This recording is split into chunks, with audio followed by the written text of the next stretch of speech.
pleasure and honor of welcoming Diala Brisly to this series. As you can see, and you'll see more of this soon, Diala does amazing, definitely amazing art.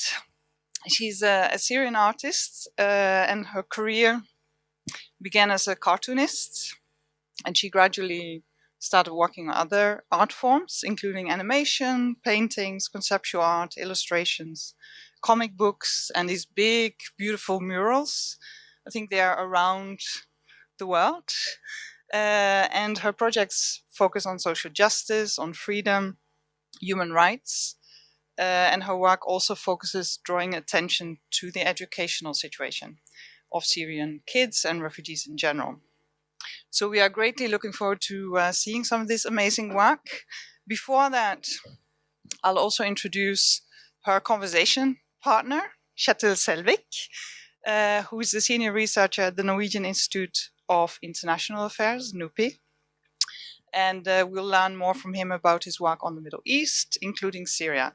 And I'm very happy to be hosting that conversation and to be moderating it. Also because I know of Kjetil's work within the project on societal transformation, where you specifically work on Syria and also focus quite a bit on education. So we thought about why and how you might have some few things to discuss and to exchange.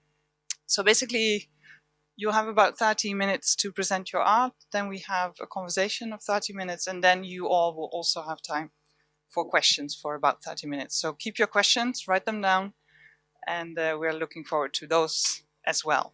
As I know, you don't, but many of you have really interesting backgrounds from art, from academia, civil society, with a lot of different interests. So it's going to be very exciting also to hear from your different perspectives.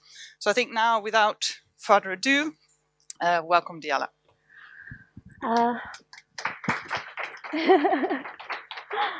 Thank you. I started working in 2001 in cartoon. Like I've been in a company that makes animation. It's a Space Toon. Me and Anas. So I worked there for 5 years, and then I decided to be a freelancer because I was just frustrated. I'm always frustrated, but I was just frustrated because like all the projects, they look similar. So I wanted to leave and have like different things. So I was working in editorial things like children magazines. So like this is one of my old work.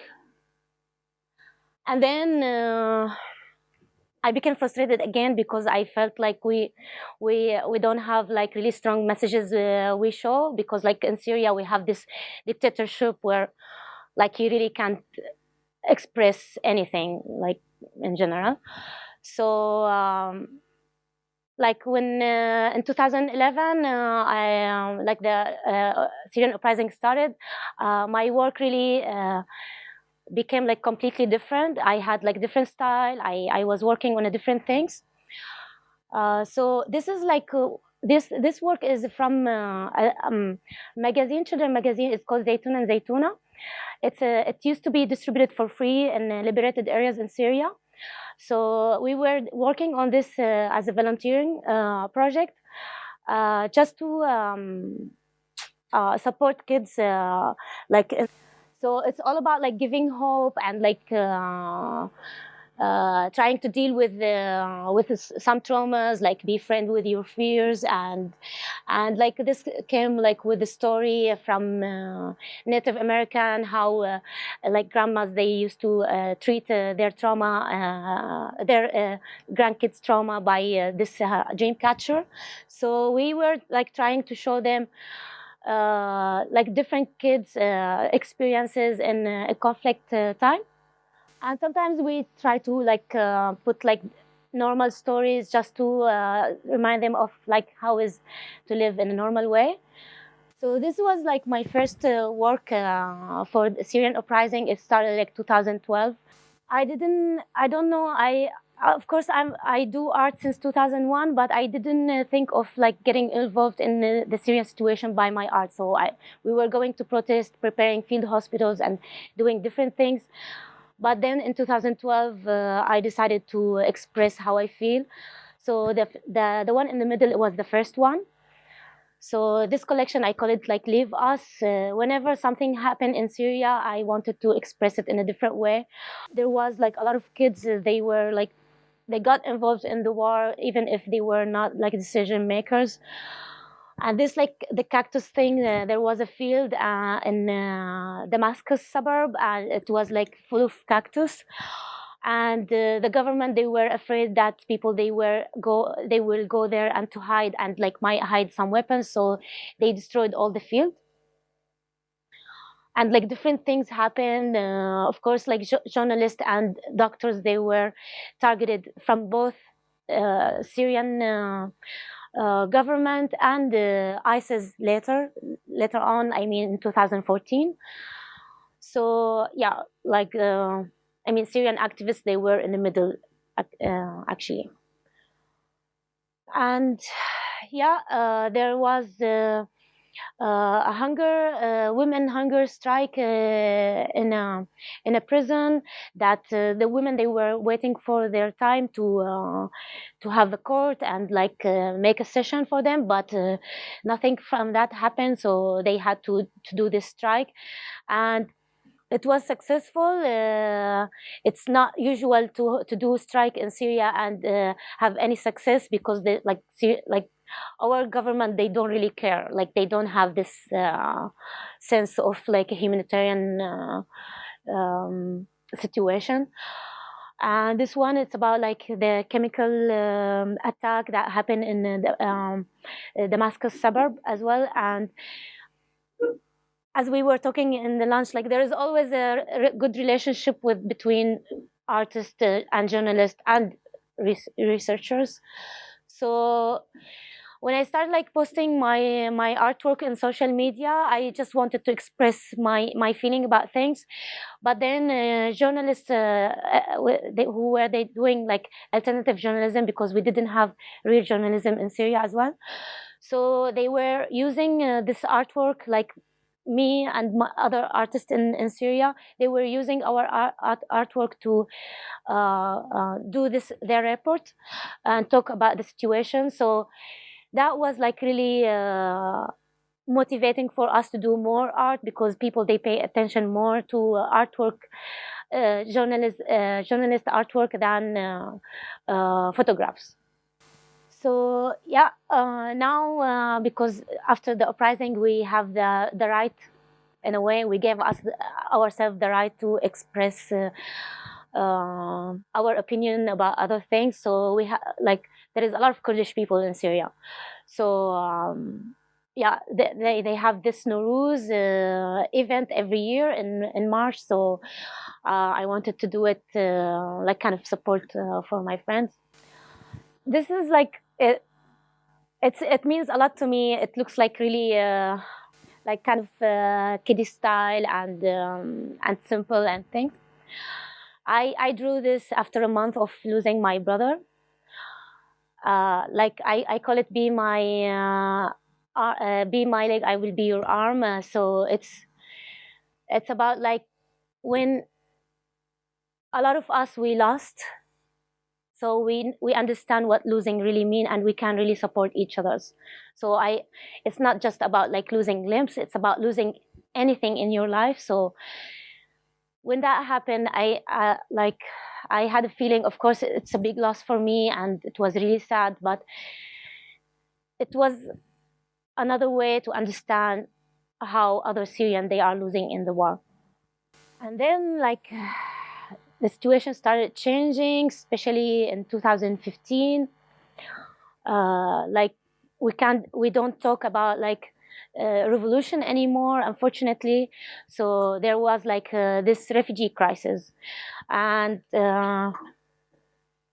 like I drew this to express myself, because I had many rejections in my life, and I've been blacklisted, for example, to Sweden. For no reason, I didn't do anything. So yeah, but no visa rejection, and I've been blacklisted. I don't know why. So this is like, I don't know why. So yeah, I felt like this Syrian passport is really not enough to support us in any way. So I drew this in 2017, but I did the sketch in 2012 actually. And I remember I was with me and my sister in a checkpoint, and we were like stuck for like few hours in the checkpoint, and all the road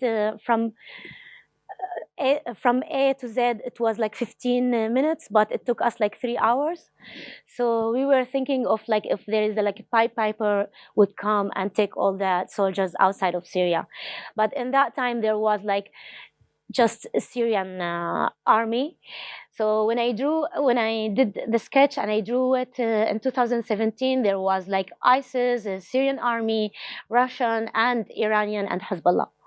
So yeah, and this drawing like of the flowers, it just, I found it like really weird and cynical and funny and I don't know, strange that these people, this machine killing, they were kids one day and they were really innocent. So I just wanted to do this to remind that these kids, I think like all that change comes from the kids because they are the resource of everything. So this was like about the evacuation of Aleppo. Usually I always include poppy flowers because in Syria it's everywhere, especially in like first of the spring and during summer. And I really love this flower, and it reminds me of Syria when we used to go around by car and like to go to a countryside from a city to another. Yeah, I wanted to do a collection of the maps of Syria, but I just did two. It's that just the changing of the map. You can see there it's a map, but it's like there is a bit changing. Like some of them they are falling apart, so they don't have the same. If you look at the real map, they don't have the same position. So and this one, it's also with the puppy because like whenever we have martyrs, we have changing of the map even more, and we have more refugees, and this like cloud, it's about the people, they do their initiatives like very personal or individual initiatives in refugee camps.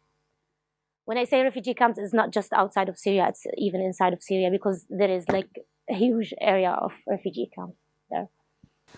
Here, I did this last year when I promised myself to not draw about the war anymore. I wanted just to work on alternative education that belongs to Syrian kids because I think it's a priority now while we really failed of like making this change happen in Syria.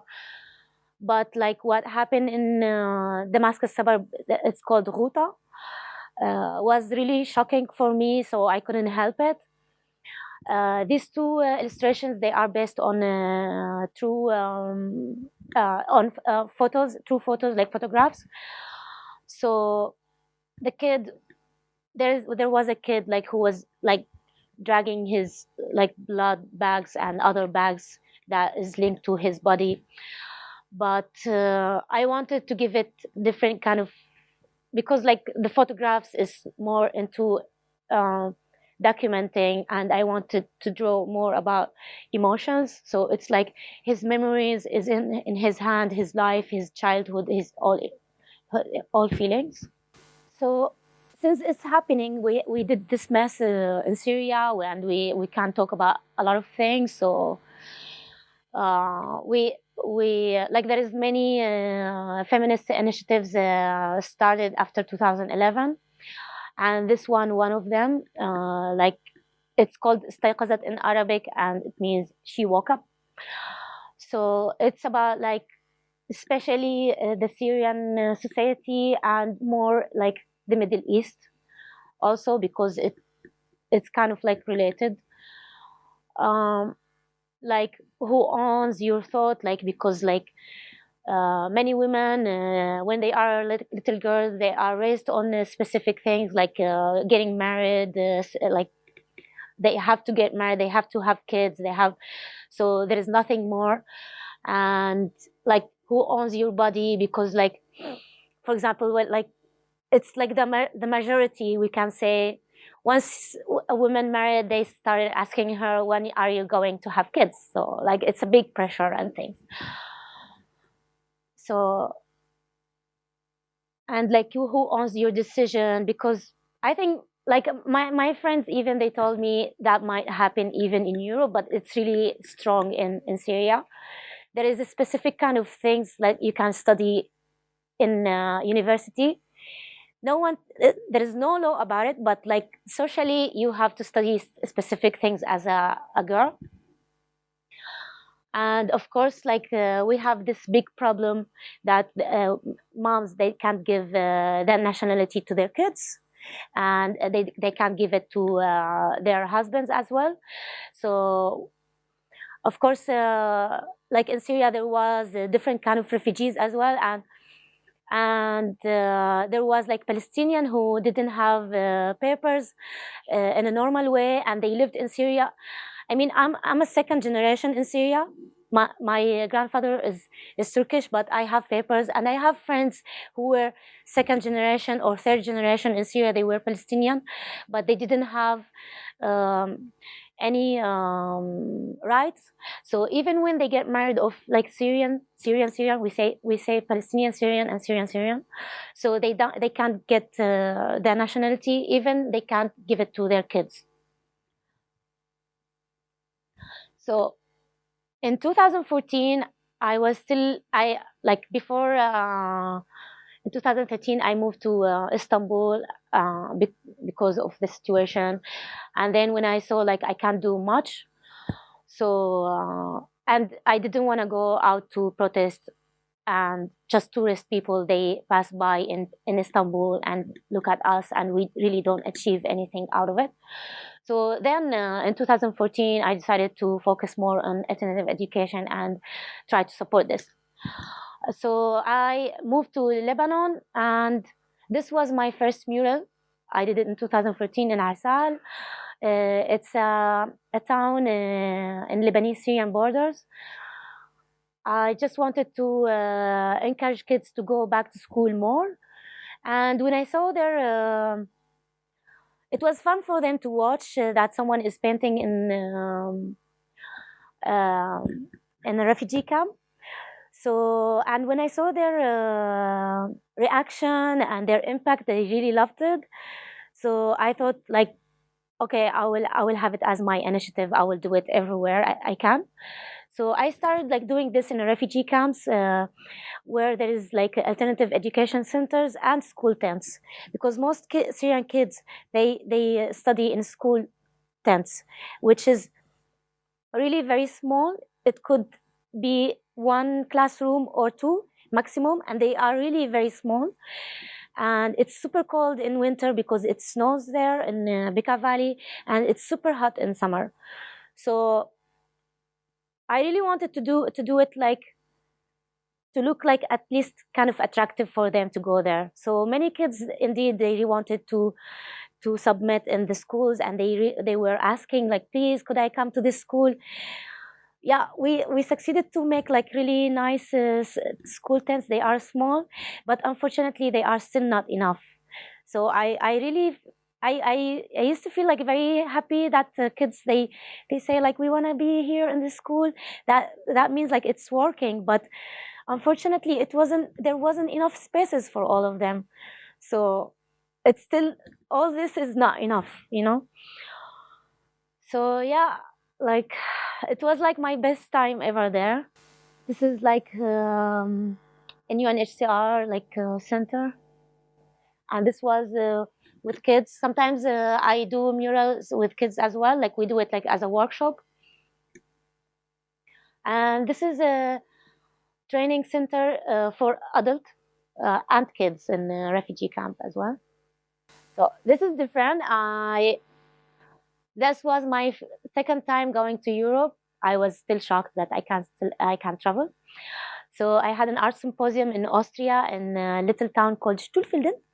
So you have to go there and learn about the place. Then you do your art. So I wanted to do mural in the town, and I learned about something called a dance called trestera. And this trestera is just for men. And I was really shocked because I've never been in Europe before, and I didn't know that there is still sexism in some places. Like we had really high expectations to come to here, and I was like, really, still this day is not allowed for women to dance this Trestera, and I wanted to do Trestera Frau, which means Trestera woman. So like she's like dressing exactly like men, but she's woman, and like the animals they were like around in this town, like so. So I like there was people they saw this in the TV and they were like, "Oh, you are the feminist Syrian artist who's doing like this kind of things here, like troublemaker." So because we opened like school tents, which is like really I found it very important to do it as an initiative. There is a woman from Munich. She knew about the situation in the refugee camps, and she followed my news. And there is another woman who's doing like this alternative education called Alphabet for alternative education in the refugee camps in Lebanon. So now we have this triangle, 3 women. We are working together in this project, and she does fundraising in Munich with kids.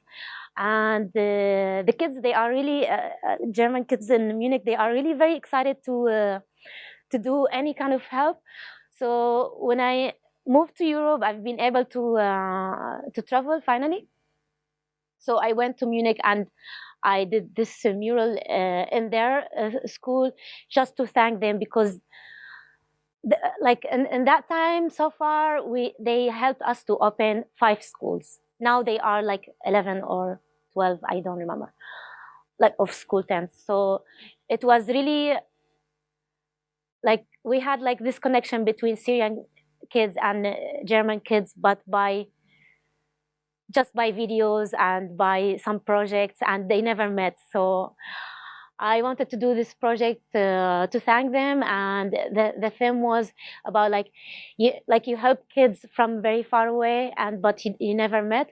So if you imagine that these clouds, they spin around the planet that we live in, and you want to send messages to these kids, what kind of things you might put on in these clouds. So they really put a lot of nice things. Some of them they put crocodile, but I don't know what they mean. But they really put like really very nice messages about like peace. I hope you have peace in your life, safety, and things. So when I moved to Europe, it was really hard for me to get a visa again to go to Lebanon and do murals in the tents there. That was really sad for me, and it gave me like guilt feeling. But since I used to do it like on a canvas already, because the schools they were made of fabric, so I thought like, okay, I will build a big wall and I make murals and fold them, send them back to Lebanon. The only thing that is missing that interacting with kids, which is really I find it very important. But at least it's better than nothing. And I can really do illustration and print them and send them there. It's much easier. But I think I always think of this whenever I do a project, a volunteering project by magazines or books or murals.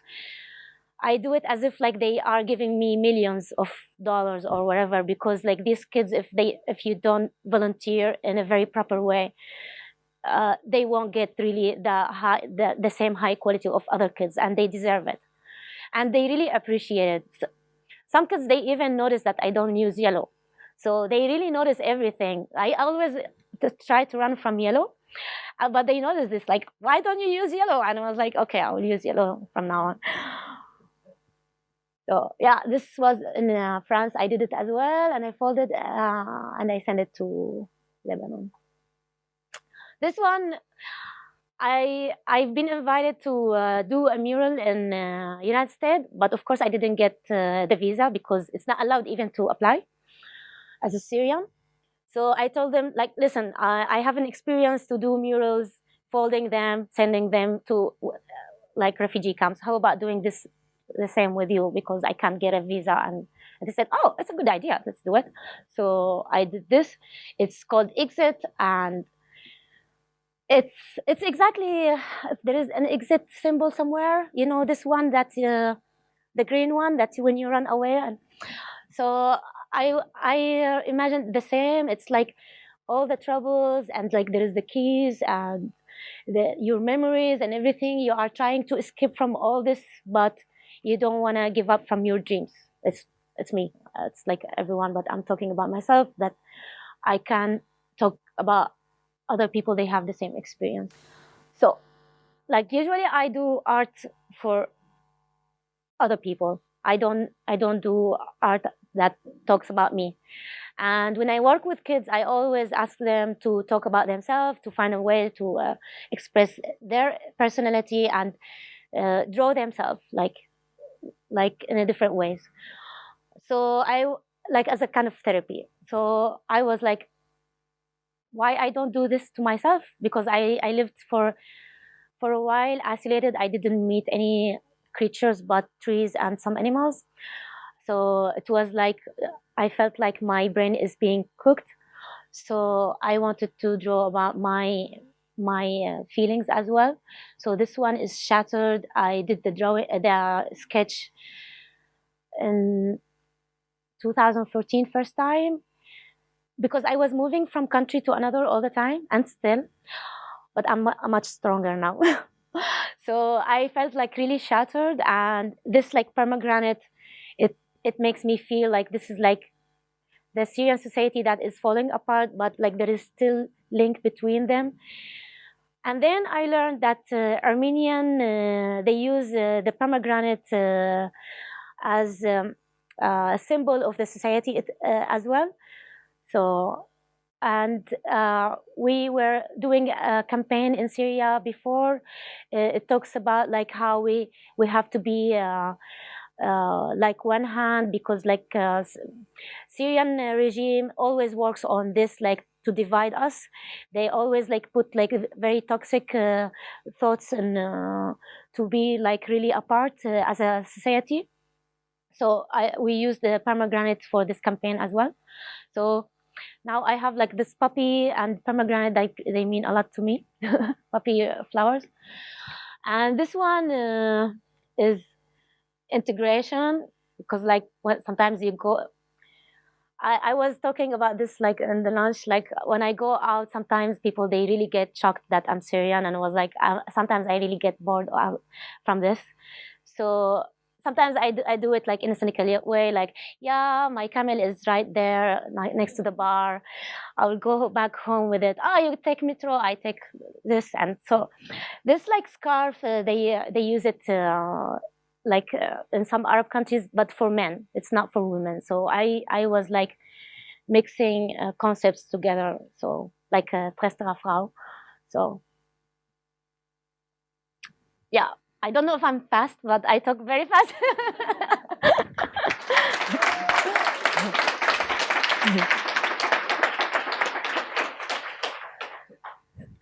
Oh, it's half an hour. Wow. Perfect. Thank you so much. I think this also, it's good that there's a little bit of quiet and reflection before we start the conversation, because both the images are really impressive, and I think also they move in so many different ways, which I think is very that's powerful about art, that it does something to different ways of understanding and different ways of knowing just by looking at things. But at the same time, that in combination with your stories and your explanations, and it's incredible how many different topics just passed in this half hour, and stuff that you're actually been working on and reflecting on. And so I think the combination of the images and hearing you talk and all the emotions and everything that comes with that was really, really impressive. Thank you. So thank you so much for that. So I think with that, we'll just have to make a move to a conversation. There's not going to be an easy, how do you say, transition, but we'll make it work. I want to invite Kjetil to come. And this part is really about reflecting on what art and research contributes in different ways to us thinking about war, peaceful coexistence, etc. And what are the similarities and what are the differences? And we'll have a conversation that talks about motivation and inspiration. What is it that inspires us as artists or as academics? We'll also talk about storytelling and representation, because to some extent, both art and research is also about telling a particular story, which creates particular types of reactions, knowledge, and what responsibility is that? And how do we deal with that as artists as well as researchers? And then finally, I also want to talk about the challenges and how and why we don't give up. Because I think it is very tough work, which I'm sure you can relate to, having seen this and having heard you. So those are basically the three main topics I want to talk about. But before that, and I'll sit down with you. I really wanted to ask you, Kjetil, it's a difficult question, but basically to introduce yourself and to say a little bit about your own work and where that comes from, but then also maybe already think about, after hearing all this, like, are there connections, are there things that you share, or are there reactions to what you've just had? So okay. Go ahead. Okay, I'll try. So I'm Kjetil Selvik, currently working at NUPI, as you said. But I'm a political scientist, but I'm also I came into the Middle East focusing on the Middle East through the study of language. So at the kind of formative period of my life, early 20s, I learned first Arabic and then Persian, and stayed in different Middle Eastern countries. So I guess the Middle East became part of my story, in a sense. So I feel I've got a personal connection to this region, and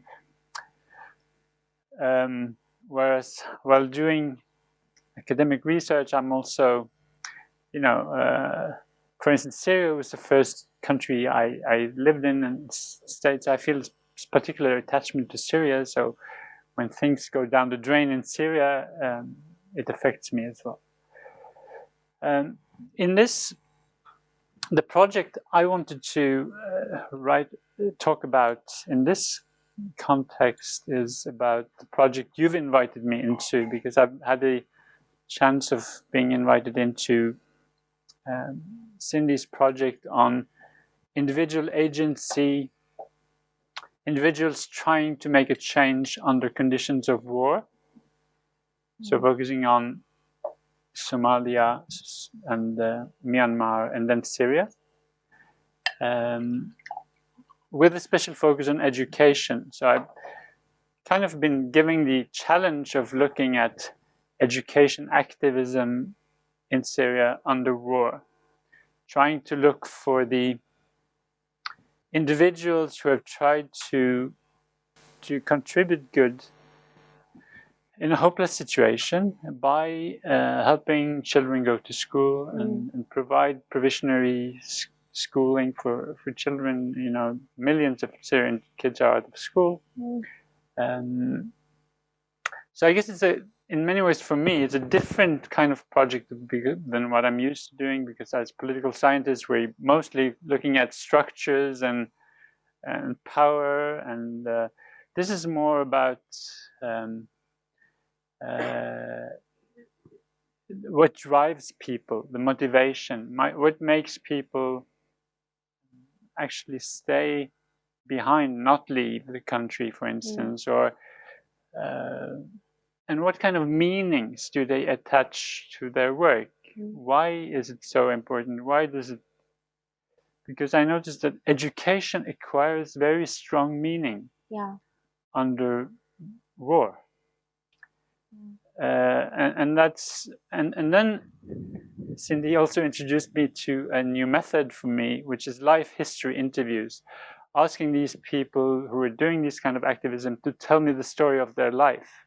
And then you get a sense of somehow how they ended up in this situation, why they ended up investing themselves in this domain, why they find it important.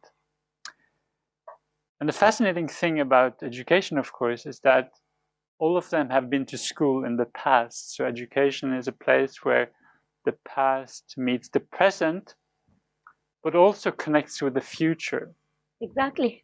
Because it's very clear to all that they have some kind of motivation that comes from what they experienced in the past, a feeling of injustice that they experienced in school.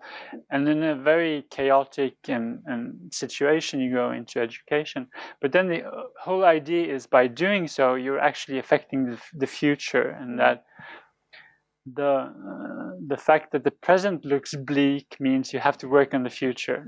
This is where your hope lies. And of course, education is also interesting in different ways, because also it's a place where individuals connect with communities. So school, in a sense, is a microcosm of society. It's a place where you, on the one hand, you experience society as it is, and often with a lot of injustice that creeps into school, and kind of feelings of and all the diseases you may have in society creep into school. Yeah. But it's also a perfect place for imagining the political community as it should be. Yeah. So education activists are able to, create a better Syria by working on the environment within the school. Actually, yeah, that's why a lot of Syrian activists, when they work on alternative education, they really work on like something they call it al-muwatin saghir, like this small citizen. Yeah. So they really work on this, like they try to give them a lot of exercises to really practice how to have a voice, because this is something we didn't have in Syria in all our life. It's nothing related to the war that started like in 2011.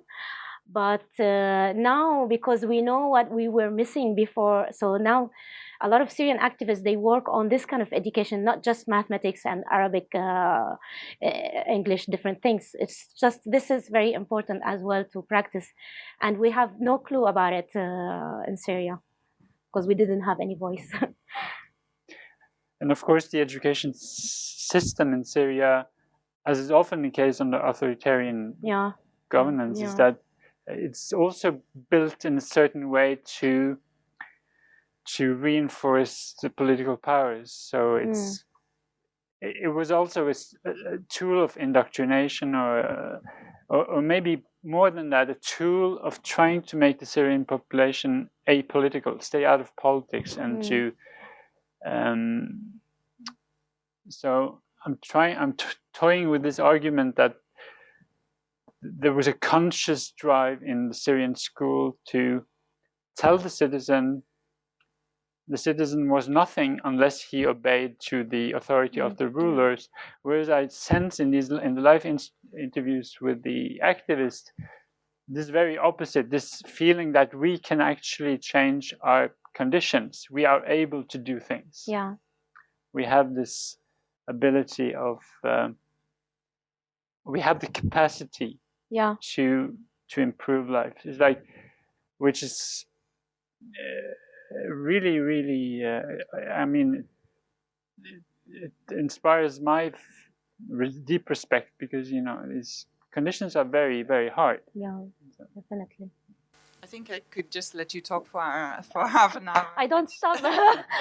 It's not a good idea. And I think, to me, education is a really important aspect. What you were talking about reminds me of. We have one of the researchers who's been doing extensive work in Spain post-Franco, and a lot of these the kind of transformations and transitions from dictatorship towards something else is really carried by the individuals, so the individual teachers, the unions, and the parents who want to see this different future. So it's interesting to see that you're kind of relating to very similar conditions.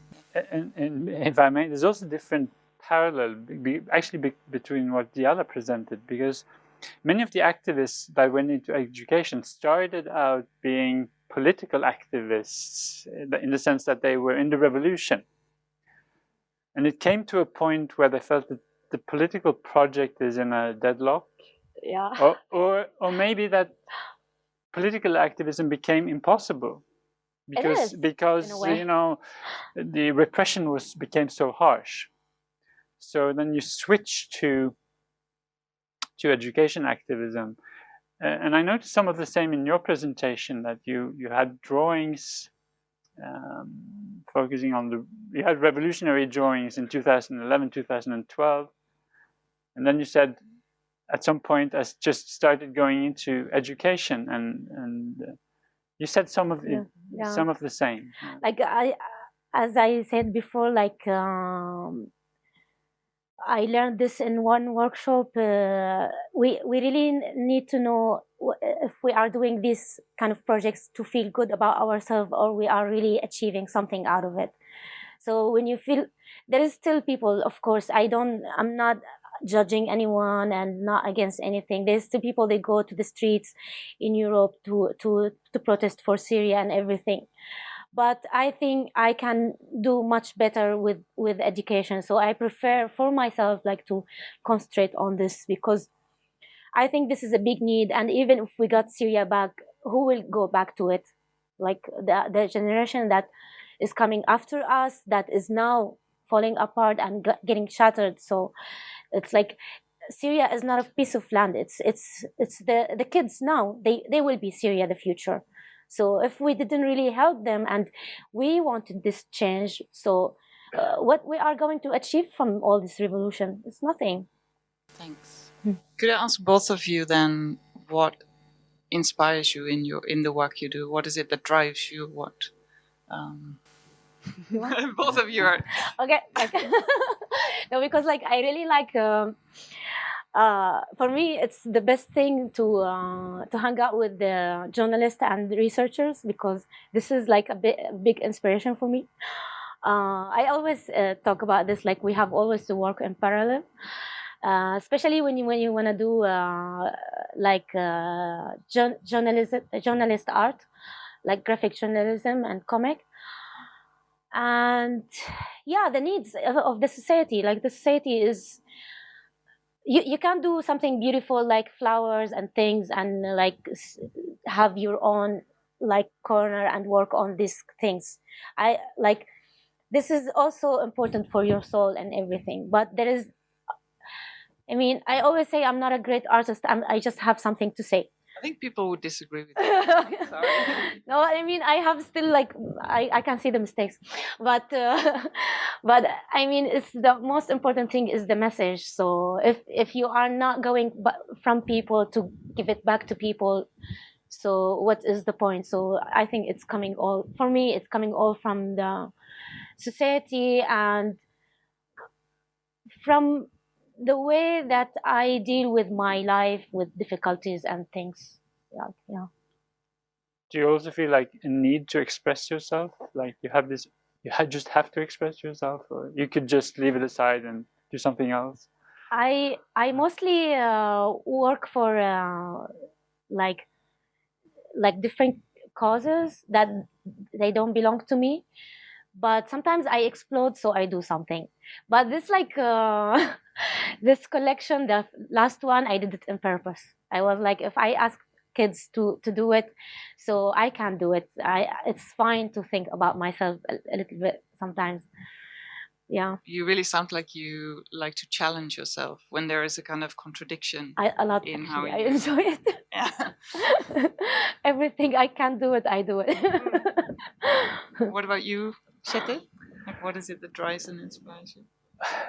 I guess it started with curiosity. I mean, the whole idea of going to the Arab world and studying Arabic and all of that, I had no kind of objective reason to do so. I had the sense that there was something to discover, and that this was a good way to learn and insight and experience about how this world is composed. And I guess that's still what I found very fascinating in research, is that you get the ability of looking into new questions, and there's always it's like a puzzle. You have to try to break it down and see how this works. Whereas in terms of in political science, is often power and domination. So how is this actually played out, and who's controlling who here, and what, you know, what is driving the developments? And so it's like this challenge combined with curiosity, I guess, which is the starting point. But I mean, then it also becomes, as I said, somehow personal and maybe even meaningful when you feel that. Me, for instance, I've not been particularly attached to conflict. I mean, this is the topic of this situation. It's just that the countries I chose to specialize on happen to be immersed in conflict. I mean, I went to Syria first, and then I did my PhD on Iran, studying Arabic and Persian, and staying in these countries. Right now, I'm working a lot on Lebanon, and it's and of course, more and more questions regarding these countries are just about conflict. And when I talk about Iran, it's about Iranians and Saudis, Iranian and Israel, Iranians, the US. In Syria, there's been a war. And then what strikes me looking at the Middle East as a whole is this incredible othering that is going on between different groups, dehumanization of different groups, and this on this side and that side. And it also goes, of course, between the Europe and the Middle East as a whole, which I feel I'm in the middle of all of that. And I've been living in Iran, I've been living in Syria, of course, grown up here. So I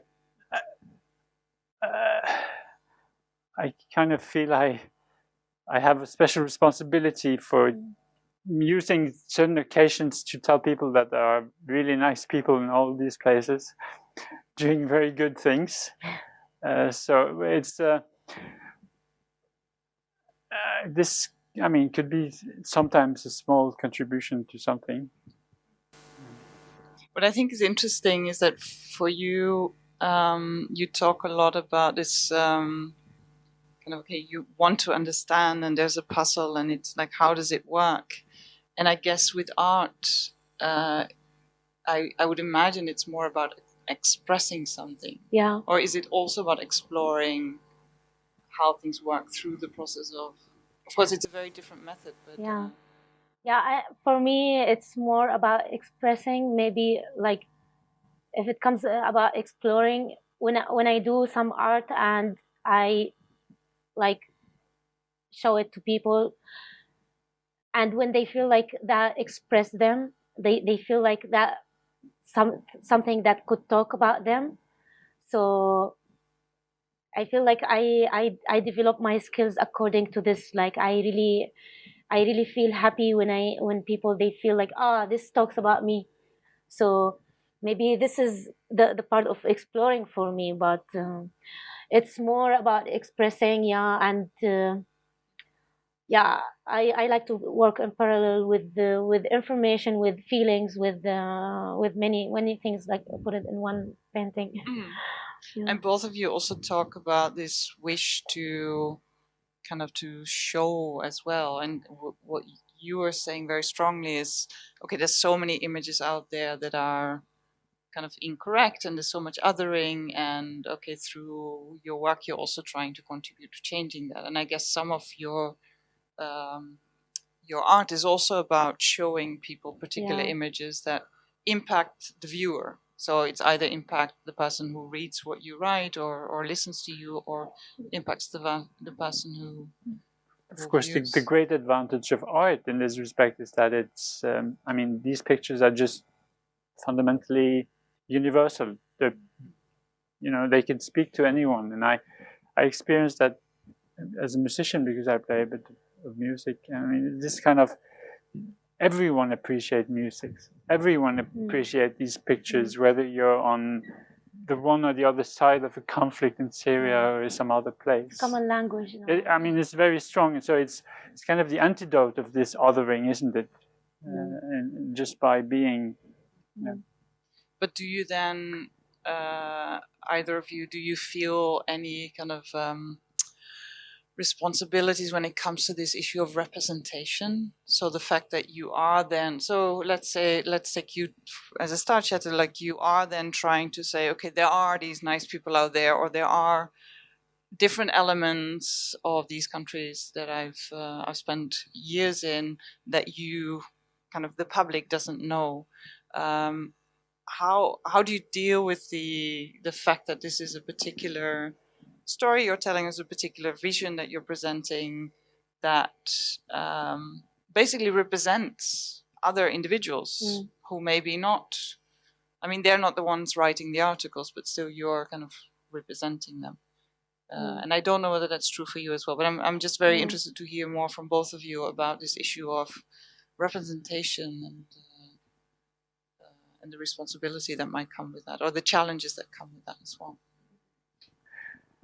Yeah, in a sense, I don't feel I'm representing any of, you know, the groups of people in the Middle East. Like I still feel I'm some kind of observer.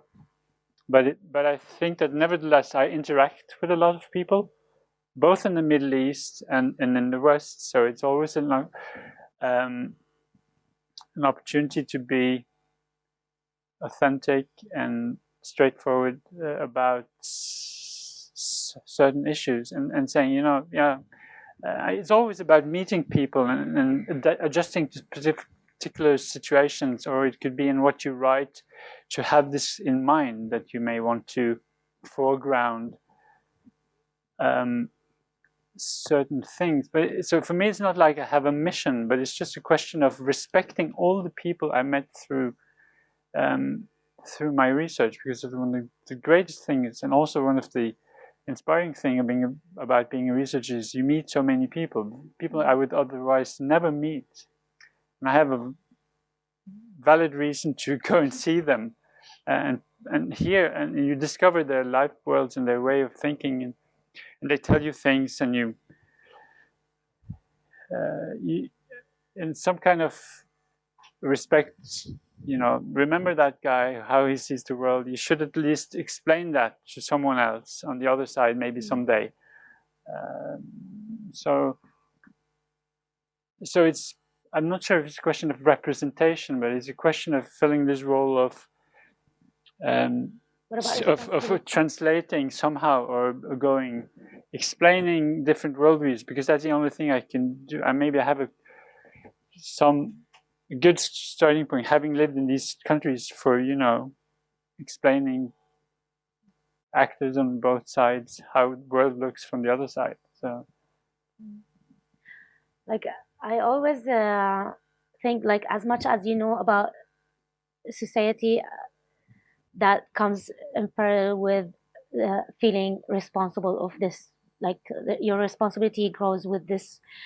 So I don't believe in belonging in general, but because I came from that society, I understand it. I understand the culture very well. So I think I feel responsible starting from this, because, like, I know there's many people in the world, they are trying to help Syrian, but they can help Syrian the most because they understand each other's, they understand their needs, they understand the culture and everything. So even in terms of working with kids and education and everything, if you really, it's not just about the language. That is, like, you speak Arabic very well, so that gives you more windows to understand this society. So you get involved whether you want it or not, because you speak the language now. But it's not just about the language, it's about like how much you understand this society. So you feel responsible more, because of course, like the media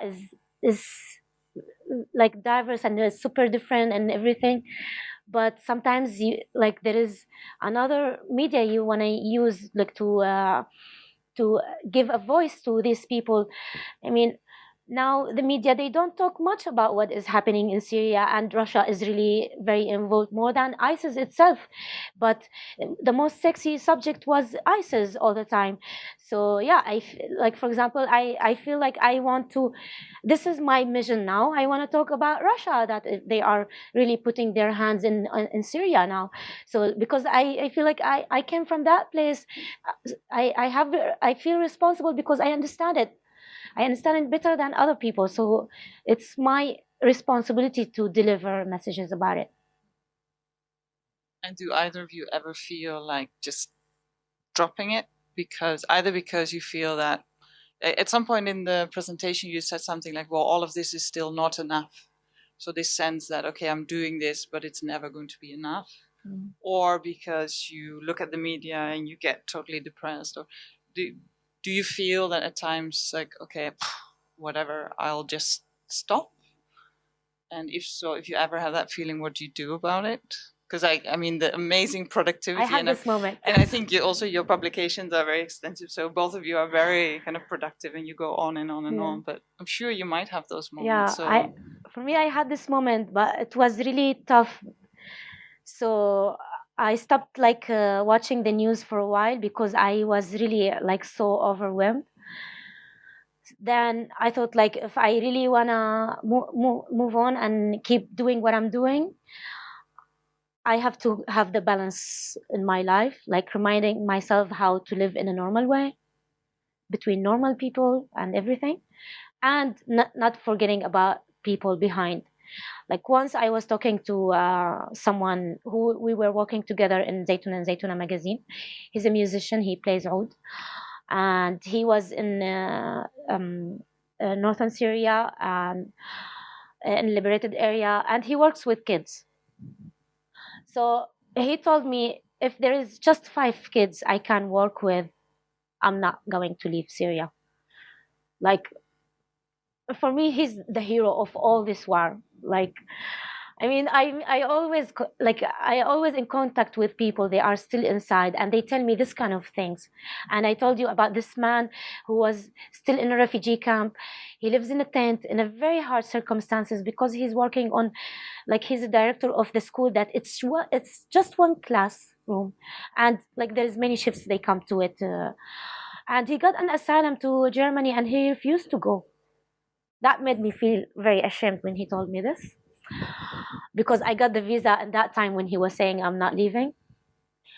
So I feel like if these people, they are really handling all this situation under the shelling and in the refugee camps and doing all this, like, so yeah, sometimes we feel down. I get depressed, but I feel like really ashamed and shy. Like, how could I? And there's this amazing heroes in my life, and we are still in touch all the time. So yeah, I think we really have to keep in contact, just to remind ourselves about some people. They don't give up, but like it's kind of circle. We have to support each other's in a way. So yeah, maybe some people, they don't know that I give up sometimes. They think I'm always like with a high level of positive energy and things, but yeah, sometimes I go down. But we have to remind ourselves all the time that there is still much things to do. But just to make it rational, now I try to do initiatives that I really can achieve. Because when you can't achieve, when you, like for example, when we started like the revolution, it was, in the beginning, it was really something like a dream. It was really very dreamy and amazing and emotional, romantic. It was romantic for us. So then when we started seeing that we are really failing with this, I became really very down, like many other Syrians. So then you feel like, okay, put like small goals and achieve them, do them well. It's better than nothing, because some people, they need you. Oh, well, personally, to be personal, like a few years back when I was out of work, I was really ill. Seriously ill. Yes, I was. I had no interest in what was going on in the Middle East. And I felt no urge to write an article. Whereas I felt an urge to play my instrument, for instance. So I think it was much more important to compose a melody than writing an article. Too bad for research. Because it's more, I don't know, I mean, it's more direct, it's more, I mean, it's more existential, isn't it?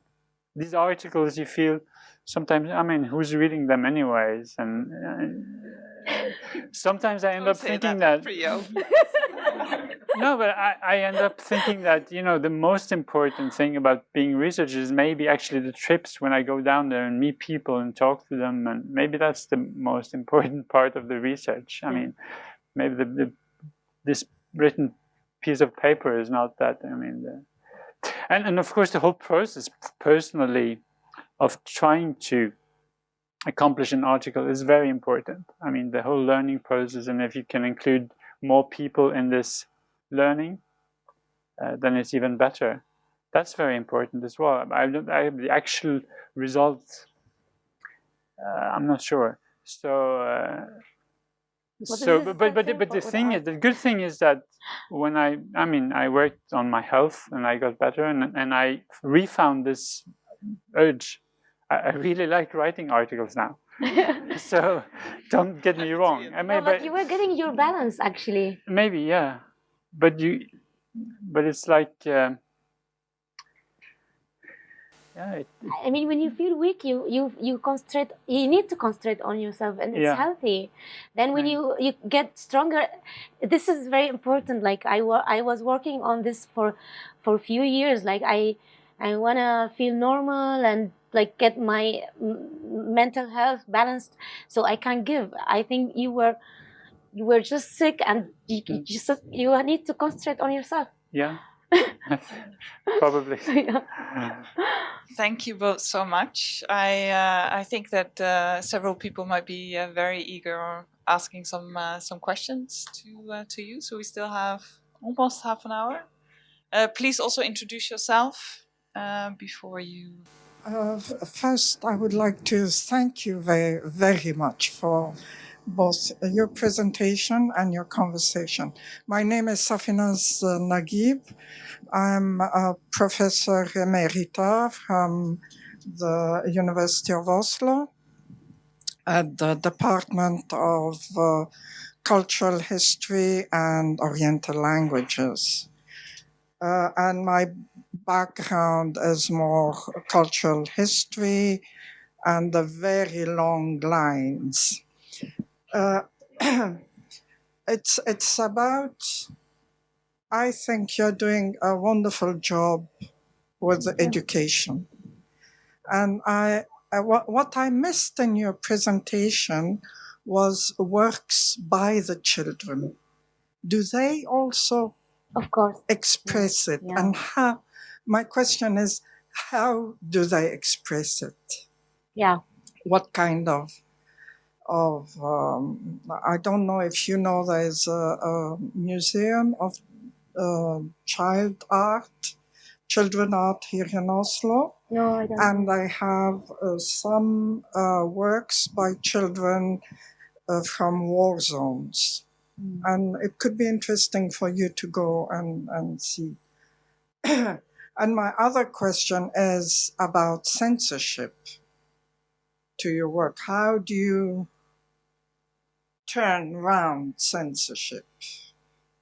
Yeah, like... you can use metaphors, you can use that people understand, but still they can't stop you because you haven't said anything about the government. I'm Egyptian. Yeah. And I've been working on street art during the so-called Arab Spring. So it's what kind of metaphors or ways do you use to turn censorship? So let's go to the first question. Yeah, of course, there is. Here I just presented my work, but the kids' artwork, they are many actually. Sometimes they give me gifts, like they draw me or something. In the beginning, when I started like working with kids, it was even traumatizing for me because they were drawing just about war, because it was still fresh in their memory, and it was full of red blood, and that's why I have this thread in my drawings, because I got it from the kids. Actually, I went to the refugee camps to help kids, but what happened that they helped me a lot in the same time. Like I got all my strength from them, because they know how to live the moment, and they can't forget about what is happening, what is going to happen, and they live this moment. So this is like really something very healthy that adults, they don't always succeed to adopt. So then when I saw like this, when you give them like the free space to draw wherever they want, they drew a lot of about the war. So then after that, I started like working on different things just to support them, like to draw themselves, what they think about themselves, what they think about each other's, and like kind of like replacing kind of concepts in their memory. For example, about the flying, they think of flying, it's just jet fighters, but there's many things they fly, they are more beautiful than jet fighters and rockets. So we were like going through this as well, and the photos with the kids next to the murals, it was like a big workshop. They really put a lot of nice these murals, we did them together actually. They really put very crazy nice ideas, but we used them as they were, like and put them in the mural just to show them they can really participate in this as well. I hope I answered the first question well. The second one, yeah, I especially on the beginning of the uprising, like for example, the kids with the missing limbs, they are based on real photos. I just add different like things, different meanings to it, like the things that you can't see them in the photos. Like the kid who missed his leg, for example, he was sitting on a couch and he looked like really very sad, but I wanted to express his childhood by this balloon that is coming blood out of it or something. Yeah, the first one. Yeah. So, and there is this girl as well.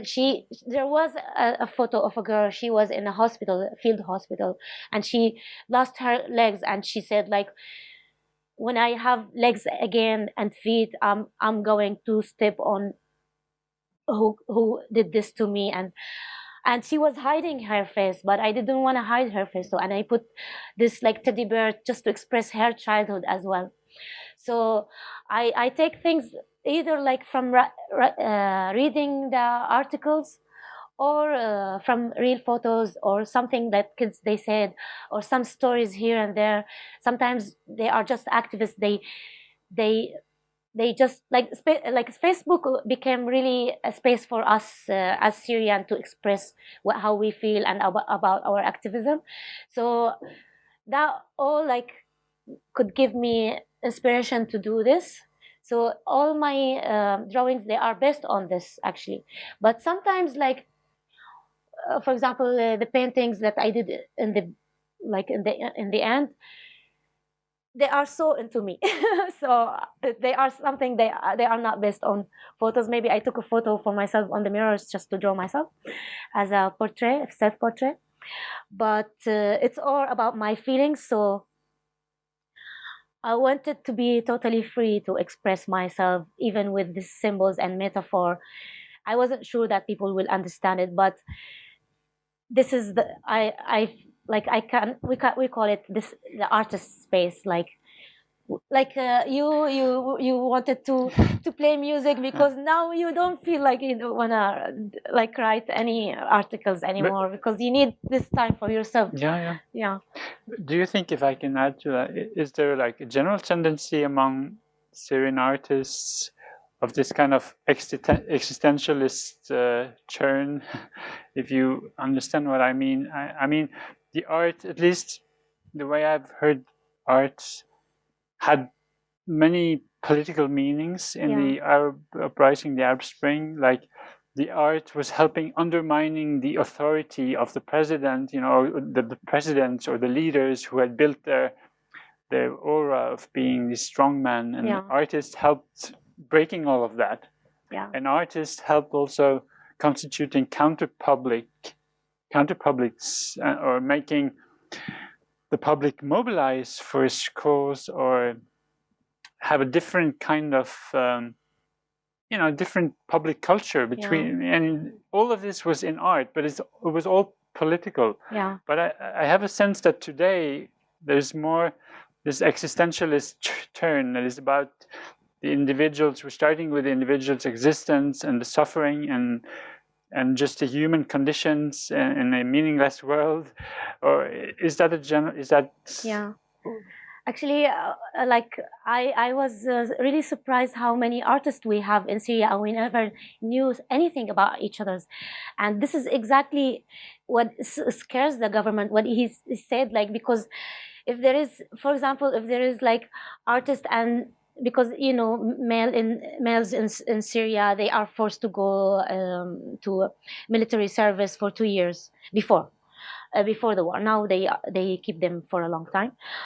So the only art that they had to do is about Hafiz al-Assad and Bashar al-Assad. So this is the individuality in Syria. So like just like drawing about like the war itself, and kids, they are suffering. This is scary for the government. Anything we express it about what is happening, it could be scary and like threatening the authority of Syrian regime. So like even like this blood and it's like the red thing, everything could be scary. All the symbols in the drawing, and not just in my artwork. It's even in general all Syrian artwork. And many Syrian, I never heard about them, and I never thought that we have this much of creativity in general. Hi, my name is Mu'taz. I'm a Palestinian artist. I would like to ask you a question from what you've said, because recently, as an artist, I meet a lot of artists who fled from the war zone. And we talk about the same thing. Like, how can we escape that hardship that we met in our life? How can get a different inspire? How can we work on a different subject, for example, apart from these bloody shit? What do you do, and how you get your new inspiration? How you escape these things? Thank you for this question. It's really important. So that's why I did my last collection. It was I wanted to do something about myself. Like, because when I in the presentation I told you in 2018 I wanted to stop to do anything about the war, because it's really overwhelming. I know it's art and it's beautiful to draw and everything, but sometimes I work on a project that it's linked to Syria, like 95% of my work. So whenever I open to do a research, like not like yours, very professional, but kind of. So I feel like I have like a heart race. I feel like I'm really just traumatized from researching to do this piece of. Unfortunately, we have to call it piece of art. It's about like the situation. So it's really overwhelming and it's really traumatizing to work on this all the time. And we really need the space to just express beautiful things, even if I prefer meaningful art, not just beautiful one. But even like if it's meaningful, it could be softer than just talking about the war. So now I'm working on different things. I'm trying to do different things, like this last collection, and I have small things here and there. But unfortunately, like people, I don't know why they think about me when they want to do some project, and it's like always about tragedy. So like there is American writer, he talked to me and he told me, let's do a book together. I heard about you. And I was like very excited, something not related to the war, but it was about people dying from Ebola in Sierra Leone. And I was like, okay, I can do it. So it was like really overwhelming as well, but I have this reputation now, like many other artists. So I think like if we have like this like we are very emotional and we are very sensitive and we can't do it because we are afraid to get hurt, no one will do it. But we really need to take care of ourselves to keep the balance. But I know some people, they always say like we really can't do it because we can't really stand it, like it's really it's hurting. And I understand this, and like my other friends, they are artists, not all of them, they are really involved in this kind of things, and they can't do it because they are really very sensitive. But it's like, it's kind of like working out, you get used to it in a way, but you need you need to keep the balance, otherwise you go insane. Yes, and Mutaz, if you have any suggestions also, then you should share those. Yeah. Do you have a question? I actually Holding have a the question microphone. myself. Yeah. Yes. Go ahead. My name's Naveen. I just want to say thank you so much for a wonderful presentation. I'm actually a refugee from Iraq. I'm Kurdish, so I loved your notos. Thank you for that. And I was a refugee in Syria as well, so I feel very connected to this presentation. And my question has to do a lot with what we've already discussed, but it has to do with academia. Kind of, you need to have a sense of objectivity when you're approaching a topic and when you're conducting research. And I think that when you're approaching your art, it's obviously emotionally impactful, but you can express that in your art. But I feel like in my past, I'm also a master's student. When I've gone to do research and write on the Middle East or where I've come from, or some experiences that I've had from an academic perspective, you don't have the same wiggle room to be as expressive, and it can actually be quite harmful. So I guess, what would your advice be on the academic side for people that have experienced what they're researching? Is there any advice out there? No, but take artist work in consideration, because we try to be objective as well, in a way. I mean, like even now, journalism is not really you feel like there is always like journalism taking a side in a way. It's not really strict this much, and even I don't know. What do you think? I mean, about like research. I think.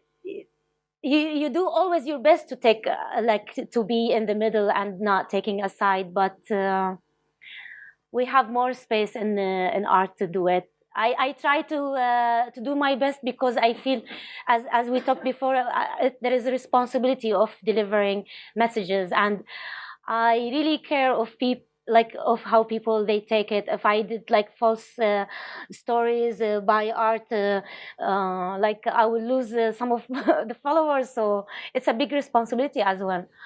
And yeah, and I feel very free because I didn't study art even. I mean, I would be very happy to answer that question, because I think also there are people like, for example, Halle Gogashi, who's a professor at the Free University in Amsterdam, and who has a background as a refugee from Iran.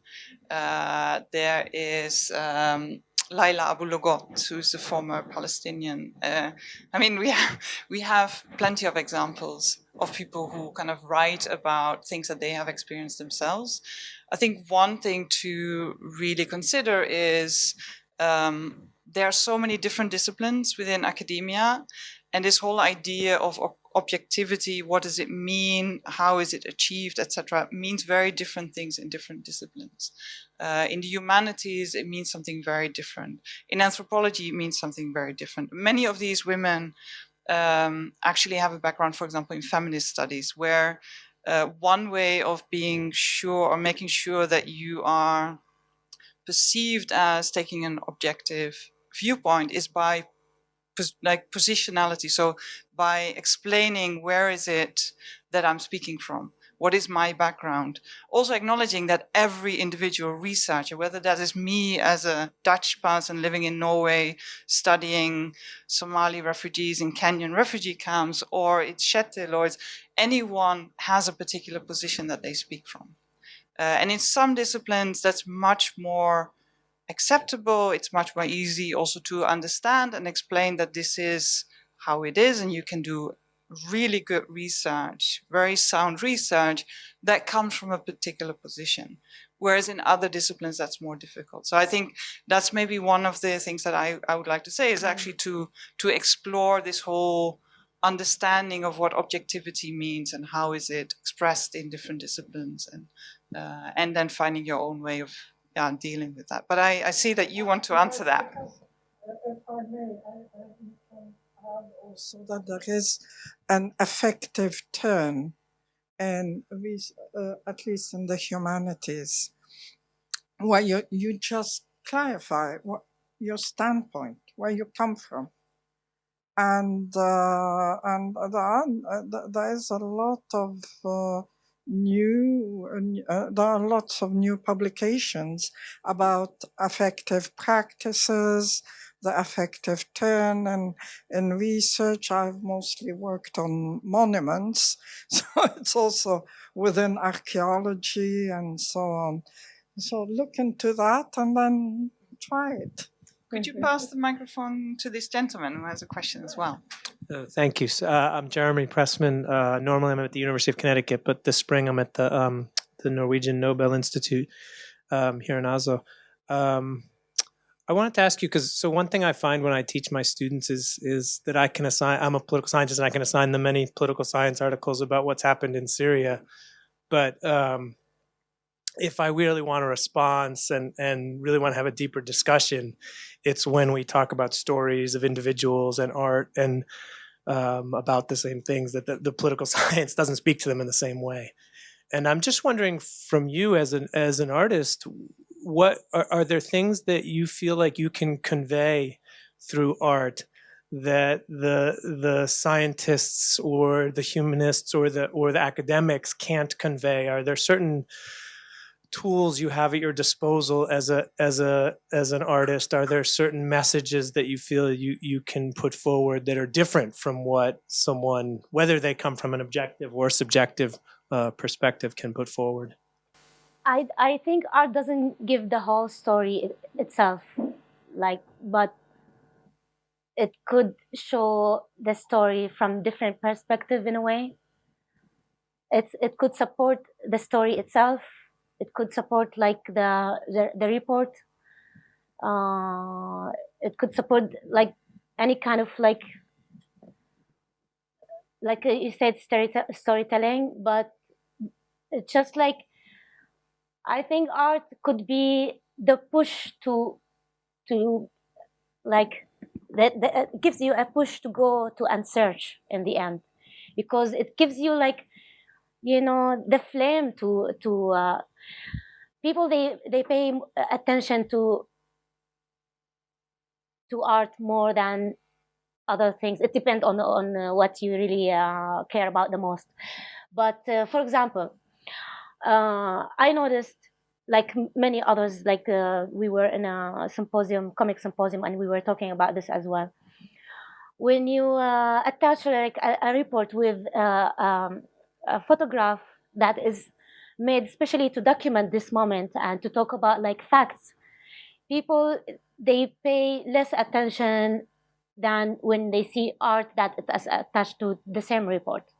So like even if you want to talk about facts and science and political science, people, they really, I think this is my opinion, of course, I think people, they really need to feel touched, so then they go further with things. Like, I know this is, maybe that doesn't sound professional for a lot of people, they are academic, but I'm an artist, so I work on this kind of string.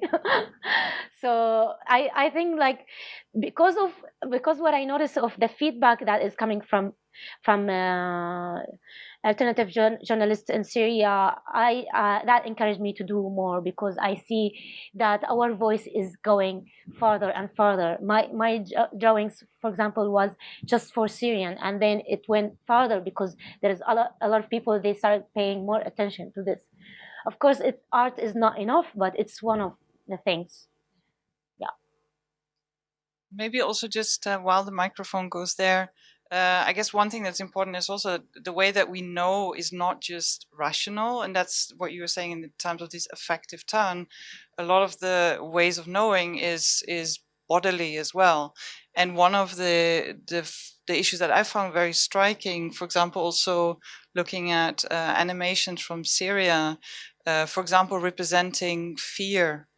And it's an image, and you feel this, you have this experience of the fear, which is a different way of knowing that we can't, as academic, we can't express. Even if I'm doing life histories and I can replicate these stories, but this immediate sense of something happening to you, relating to across all these differences, I don't think we can do to the same extent than you can with your art. Hello. So my name is Maury Hitchcock. I'm an activist and a cultural critic from the States. So first, I actually wanted to give you a little piece of advice. I noticed that sometimes when I'm trying to do research from like an objective point of view, I'll be writing and like I'll notice that, oh, okay, this is getting like a little emotional. So I'll just like put it aside for later. And I think like one of the things that you could do is like just write it out.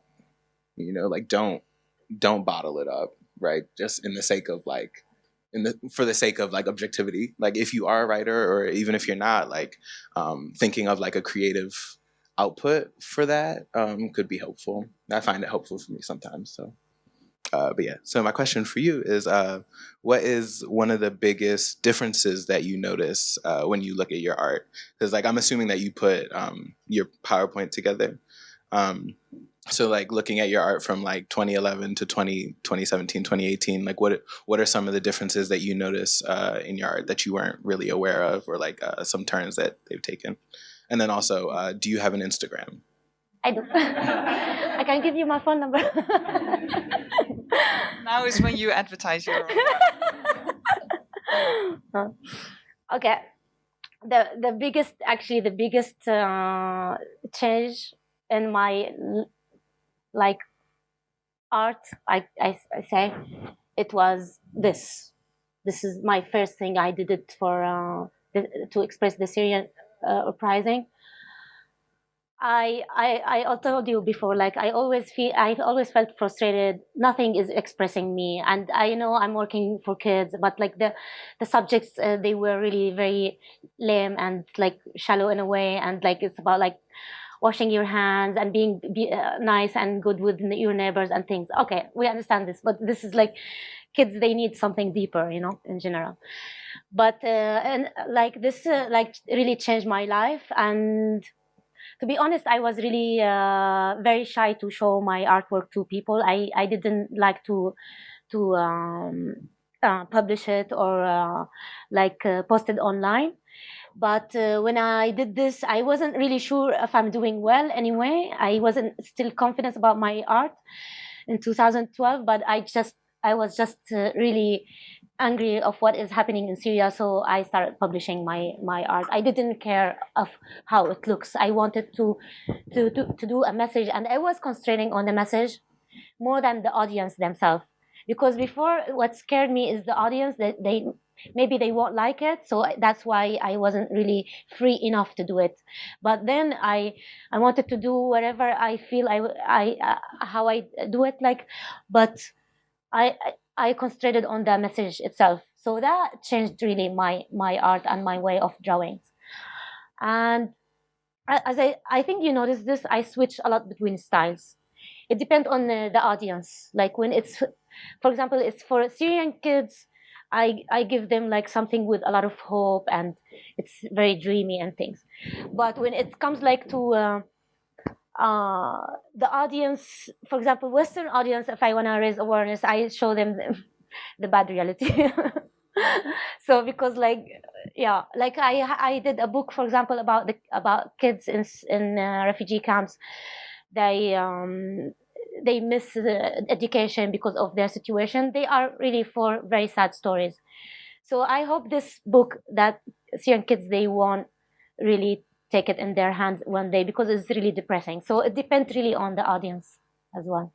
I switch a lot between styles. It depends on this, and it depends on if I want to draw something for myself. All right. I want to thank Shetil and Diala and all of you tremendously. This was deeply inspiring. And we'll have a couple more of these within the Center on Culture and Violent Conflict that this is part of. So keep an eye on our website as well as her Instagram, obviously. Thank you so much and have a nice weekend.